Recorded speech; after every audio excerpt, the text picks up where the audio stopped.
Hell yeah, good old Jack Daniels, number 7. We're gonna review this, talk about it. When was the last time you drank this straight? I don't remember the last time I did either.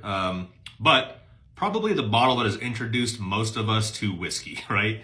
And this is for you college kids out there with your eating your tuna helper and wearing your hoodies in the summertime and shit. No, in all seriousness, Jack Daniels, this is obviously their flagship bottle, their product. They sell 1 billion bottles of this a year, I'm sure. 80 proof. I'm sure every single person on here has drank this in some capacity. I don't know why this ever became popular, mixing it with Coke. I guess it's just something somebody figured out back in the day, but let's drink it straight and go from there. So, man, this stuff brings back a lot of memories for me. Yeah, this bottle was, by the way, 18 bucks. So this is always classified as a budget bourbon. Does it taste like one? I say budget bourbon, budget whiskey, whatever you want to call it. Does it taste like one? Most of them you can kind of tell they're a little bit of a budget scenario, but at this price point, I think this is probably going to be pretty good for the price. Pretty thin color. Just kind of looks thin, right?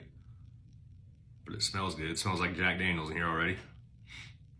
But kind of like a medium. I don't know how long this is aged. I think it's, we know that this is, yeah, charcoal filtered.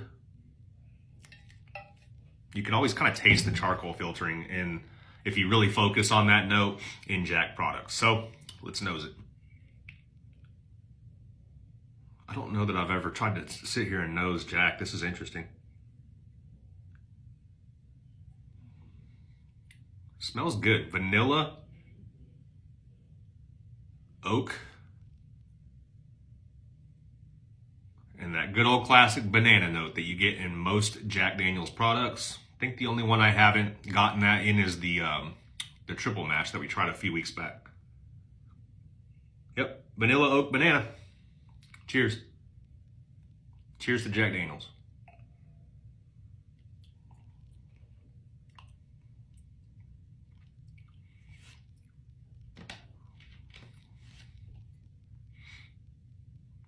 I mean, it's not bad at all.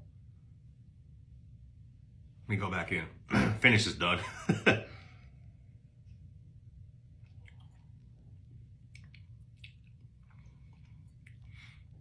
So the one thing I've noticed about all of these sort of budget bottles is extremely thin mouthfeel. It's almost like water just goes down, so not a lot lingers there. But that being said, the taste is good. It's so good. I love Jack Daniels.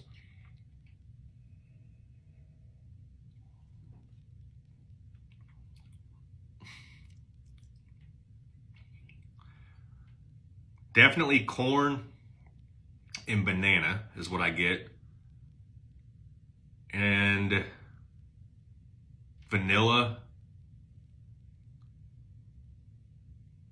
And like maple syrup, or maple syrup.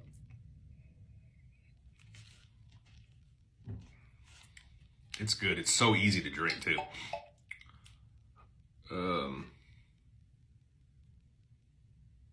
Yeah, this says sugar, maple, charcoal, so that makes sense. And you do get that hint of charcoal in there. Now, I've always said if you go from any bottle, especially something really oaky, to any Jack product, this bottle included, that charcoal and banana note like explodes in your mouth. So it's kind of weird if you go from that direction to this, how you can really taste that. Without doing that, you certainly still get the hints of all of it.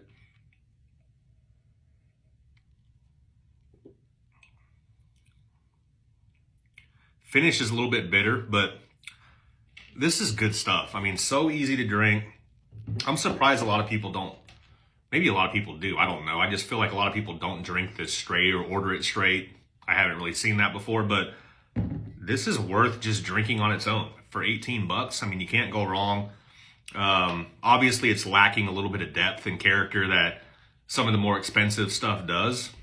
But what do you expect from a mass-produced $18 product? This is so good.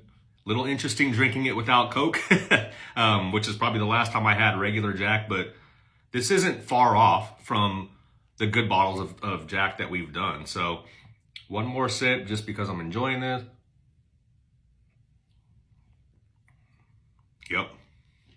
So very light on everything, but the flavors are there. It's good. It's just obviously lacking the depth and character. So what?